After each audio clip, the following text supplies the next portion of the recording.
Hey guys, welcome back to Homesteading Off the Grid. There's magic going on behind me here, and I want to share some of this magic with you. I don't know if it's picking it up in the phone or not, but if you see some little tiny things that look like snowflakes in the air, it's not snowflakes, they are poplar tree seeds. They're falling like snow around me, which is kind of ironic. A lot of synchronicities or serendipityness going on here today. If you were up early, you might have seen the video I posted of the reading of a short story I wrote years ago called Waiting for Snow. And if you're into literature, you know that's symbolic of really the snow is symbolic of something else. I didn't plan it that way when I wrote it. I wrote from the heart. That's why it was real. If I were to plan my writing based upon these big, long words they use in regard to the world of literature, I would never be able to do it. I wasn't going to do a ramble this morning. I was going to let that reading stand as my ramble because I've been out here chopping firewood, trying to stay ahead of the game before the real snow comes. But I wanted to come out here and talk about some things because I was inspired by a couple of comments left by one of our new subscribers named Greenbelt Lost Girl. So Greenbelt Lost Girl, welcome to the channel. Here's a shout out for you.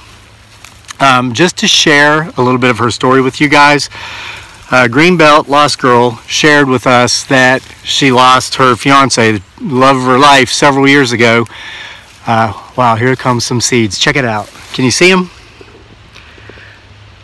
He was in the Navy, and he served in the, I'm assuming Iraq. I think she said Iraq. And he came home, he had PTSD, and he lost his battle with his invisible wounds. And, oh, this is gorgeous. So, Greenbelt Lost Girl, I can't imagine your pain. My heart goes out to you. But then she went on to comment again on another video about how sometimes we have to get lost before we can find our way. She said something very profound. She mentioned something to the effect of how she felt as if maybe she was lost or she was looking, but then it's occurred to her that maybe she's not lost, she's where she needs to be, and she just needs to wait and be more patient. Greenbelt Lost Girl, I want to thank you for that insight because that is very relevant to me and my life and current situations I'm in, and a lot of our other subscribers, whether it's waiting for the return of a loved one, maybe it's having financial difficulties you're having a hard time overcoming, maybe it's personal health issues. It can be so frustrating when we do everything within our power, everything we know how to do, seek help from others, but we still have not come to an end or a resolution of our conflict. Guys, sometimes, and this is one of the hardest things in the world I've found to do, sometimes we just have to give time more time. If we're healing, we're waiting for the resolution of a problem, sometimes we just have to give time more time. And now, this is why I'm walking in this hayfield here today, what used to be a hayfield, till I pulled out my crayon and turned it back into a reforestation project. We decided that we would like to let the back part of this back part of our property grow up and become a forest again and have trees. And you know, I mentioned symbolism in regard to my short story Waiting on Snow, and you know, this field and the trees really, in the waiting, giving time more time, is really symbolic of life.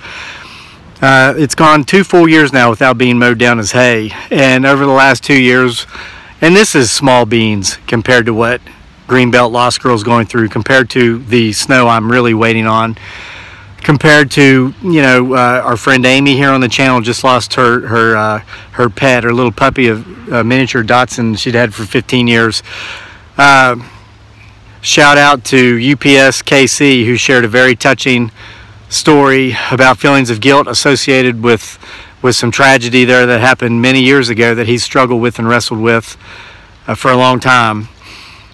So this is all small beans, but guys, this is something tangible, it's something visible we can kind of put our eyes and our hands on.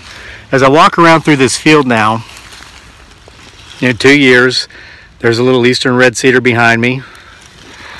And if I just take 1-2 steps here, and I've been walking around through here at random, there's a loblolly pine, which is not the same loblolly pine I showed you in a video there a couple weeks ago. If I take one big step down here, here's an eastern red cedar, another one. Now, all the deciduous trees have already lost their leaves, so they just look like sticks. But that's why I like to walk around through here after that happens, because I can see the evergreens, like the eastern red cedars and the various pines, that I can't see ordinarily when the leaves are on the deciduous trees. A few steps over, where did it go? There's another one. That's a tiny one. Well, he's about 1.5 feet tall. And so I come through here. And I came through here the other day, and there's one, about 2.5 feet tall, an eastern red cedar. Came through here the other day, and so I've seen some of these, but I'm always finding new ones. And you say, well, I get that, Crazy Lake. Sometimes we have to give time more time, and I know it's been said that, when God closes one door, he or she opens another. But waiting in the hallway sucks.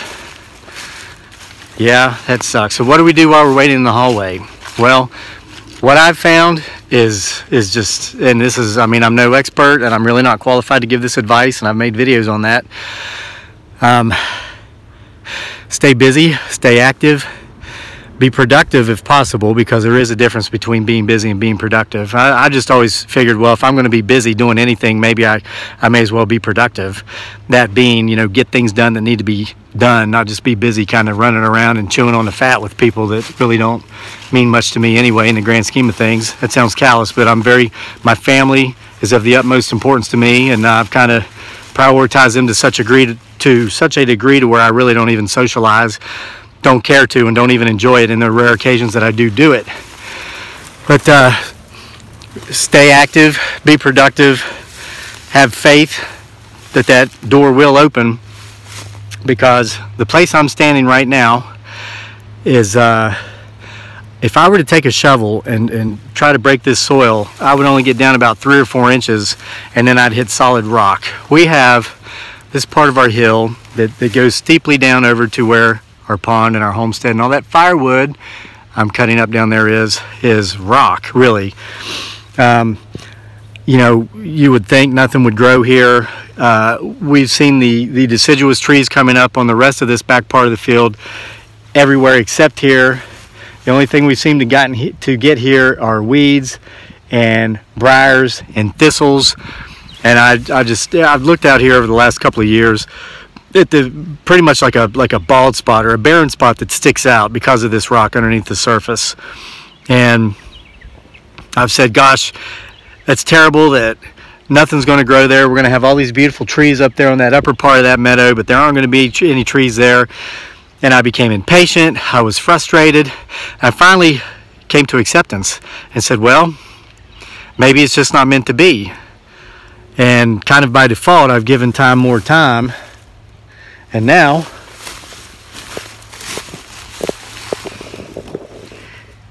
let's see here. Yeah, there's one. There's an eastern red cedar growing here where I thought nothing would grow. And here's another one. It's tiny, it's small, but it's there. I don't know if you can see it from my shadow. And then if I come up here, they're everywhere. I actually had given up even walking through here looking for trees, but lo and behold, here we are in the place where I thought nothing would grow, and I'm finding little eastern red cedars everywhere. So we never know when that other door is going to open, and we never know what's inside.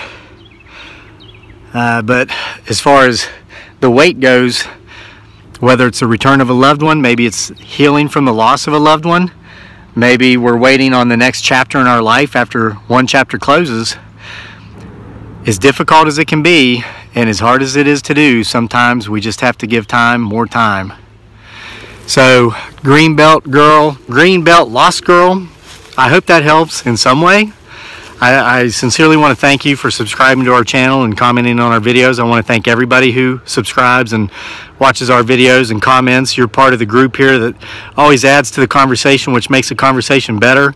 I mean, I can come out here and spout off my opinions and my views and talk about my past experiences, but when you guys talk about yours, like you know, UPS KC and Greenbelt Girl, Greenbelt Lost Girl, and so many others, I mean, that's where I get my inspiration, and these comments add so much to the conversation. I want to thank each and every single one of you for it.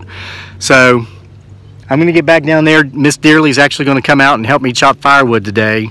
It's cold for her. I mean, I'm just wearing a sweatshirt and a t-shirt, but remember, where she's from, it never gets below 90 degrees. So she's going to bundle up in some winter outerwear and get on her snow boots and her toboggan and come out here in this nice 60-degree weather and help me chop firewood. So we'll see you guys for more next time from here at Homesteading Off the Grid.